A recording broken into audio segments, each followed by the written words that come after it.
Hi పిల్లలు, నేను మీ నాన్నమ్మని వచ్చేసా. ఎలా ఉన్నారు? ఏం చేస్తున్నారు?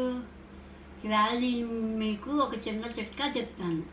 అదేంటంటే, అందరికీ తరచూ దగ్గు వస్తూ ఉంటుంది, అప్పుడప్పుడు దగ్గు వస్తూ ఉంటుంది. ఆ దగ్గు గురించి డాక్టర్ల దగ్గరికి వెళ్ళి కాఫ్ సిరప్లు రాయించుకుని ట్యాబ్లెట్లు వేసుకుని ఇవన్నీ చేస్తూ ఉంటారు. అయినా ఒక్కొక్కప్పుడు తగ్గవు. అది ఆ తగ్గకపోయినంత మాత్రం చేత మీరు ఏం కంగారు పడి అనవసరంగా కాఫ్ సిరప్లు మాత్రం వేసుకోక్కర్లేదు. దాని గురించి ఏమీ ఆలోచించి కంగారు పడాల్సిన అవసరం లేదు. నేను దీనికి ఒక చిన్న చిట్కా చెప్తాను. ఏంటంటే, అంజీరు పళ్ళు ఉంటాయి, పచ్చి అంజీరు పళ్ళు ఉంటాయి, ఎండంజీరు పళ్ళు ఉంటాయి. అవి మంచివి.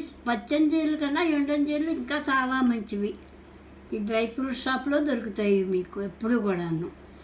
ఇవి తీసుకుని ఒక గ్లాసు నీళ్ళు తీసుకుని రాత్రి పడుకోయేటప్పుడు భోజనం అయిపోయిన తర్వాత పడుకోబోయేప్పుడు ఇలా 2 పళ్ళు నానబెట్టేసుకోండి. నీళ్ళల్లో నానబెట్టుకుని మూత పెట్టుకుని పొద్దున్నే లేచి పళ్ళు తోముకోగానే ఈ పళ్ళు తినేసి, ఈ నాని పెద్ద అవుతాయి, ఈ పళ్ళు 2 తినేసి ఇందులో నాని నీళ్లు తాగేసిన తర్వాత ఓ గంట సేపటి దాకా కాఫీ కానీ టిఫిన్ కానీ తినకుండా ఒక గంట పోయిన తర్వాత శుభ్రంగా కాఫీ తాగి టిఫిన్ తింటే, అలా 1 వారం రోజు చేసినట్టయితే మీ దగ్గు నిమిషంలో మటుమాయం అయిపోతుంది.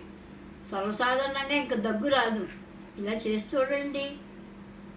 షేర్ చేయండి, లైక్ చేయండి, సబ్స్క్రైబ్ చేయండి, గంట కొట్టండి.